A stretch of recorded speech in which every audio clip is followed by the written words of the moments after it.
Good morning, everyone, and welcome to Think Future. My name is Chris Calabucas, and once again, we're coming at you live from deep in the heart of Silicon Valley, California. We're talking innovation startups of the future, not necessarily those, and not necessarily in that order. If you're watching on YouTube, smack that subscribe button and hit that bell so you can be notified when a new show comes online. And if you're listening on your favorite podcast service, please subscribe and please drop a note on Apple Podcasts. I'd greatly appreciate it. Oh, yeah. You probably say to yourself, Chris, you're like this all the time. I don't know why you're telling me this. I'm like this all the time too. So you don't really need to tell me this. I understand that this is exactly what you need to do.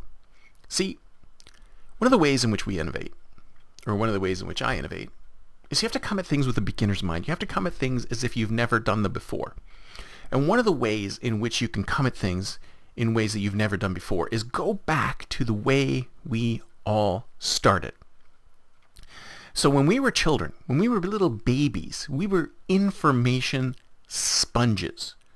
We were constantly observant, and we were copying things that we heard and saw.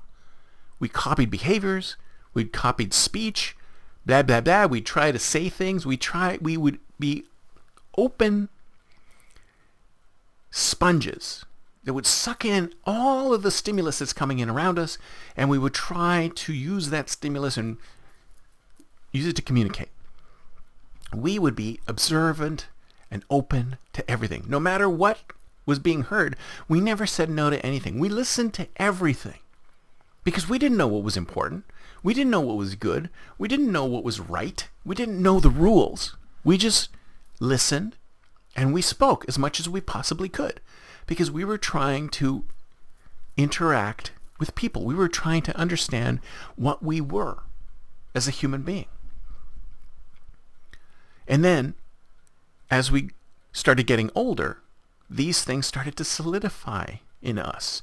We started to have different kinds of personalities. Some babies have personalities from the day they're born.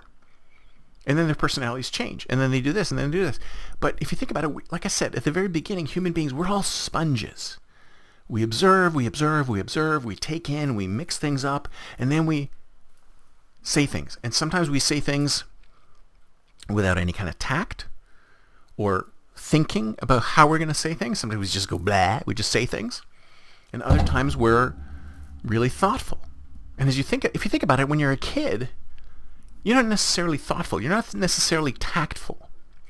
So if you want to open your mind, because if you need to innovate, you need to open your mind. You need to have beginner's mind. I mean, you ever thought, wonder why when you get new golfers or people who've never done something, they always seem to do really well the first time out. You ever notice that? A lot of times people do really well the first time out whenever they've tried something that they've never tried before. Beginner's luck, right? You've never done it before, but for some reason you do really well at it. Or you do better than you ever thought you were going to do. And one of the reasons why you do better than you thought that you were ever going to do is that you didn't have the rules sitting on top of you, restricting your actions. You could do things that weren't necessarily within the rules. And that's what kids are like too. Kids are just like that too. That's why I'm saying one of the ways we innovate is to think more like a child. What do you think design thinking?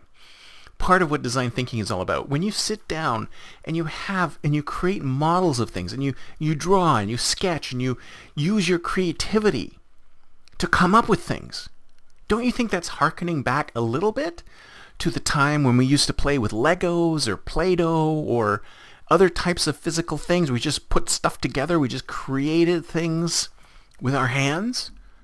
We're thinking like kids. When you're doing design thinking sessions, you think like a kid. You move back into the past. We were all kids once. We all played. We all observed. We all saw things from a completely different viewpoint from what we're seeing them now. We are now, when we become adults, we get stuck into these patterns. Patterns of behavior that we've always done. This is what I am. This is what I'm like. This is what I've grown into. This is what I've become. This is what I've matured to be into. But a lot of times that puts you in a box of rules. It puts you in a framework. It's hard to get out of. Why do you think people say, let's think outside the box? Because we all are in a box. And the older you get, maybe the box gets smaller, maybe the box gets bigger, maybe there's a window in the box, maybe there's a door in the box. I don't know. But we're all in some kind of box. So maybe open the door to the box of your youth. Think like a kid again. Be a child. Be childlike. Come at things with a childlike perspective. Be more observant. Be more open-minded. See, here are things that you've never seen before. Oh my God, isn't that cool? I've never seen this before. This is a new thing. Seek out the new things. Put your mind back in an immature place. See, we all went through that immature time. We were all kids. Every human being around you was a kid at some point. Some of them are still kids. But every human being, every adult that's around you was at some point a kid. And they should be able to go back and become children again.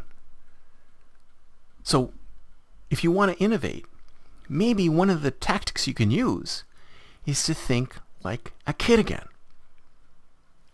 Act like a kid. Think like a kid. Become a kid in your head. And then maybe through your observance and your connecting of things in your childlike state, you might be able to build the next new innovative product. Sometimes thinking like a kid, and it's not just because you want to create children's products. No, it's because you want to create anything. Thinking like a kid will open up your mind, will make you observant again, will allow you to play outside the rules because you don't know what the rules are. So maybe try that in your next innovation session. Get people to think like a kid. What if you were a kid? What if you're a 10-year-old, a 5-year-old? How would you deal with this problem? What kind of innovations? What kind of new products? What kind of interesting new things could come out of things if you just thought like a kid again? That's it for me for today. See you next time, and then don't forget to think future.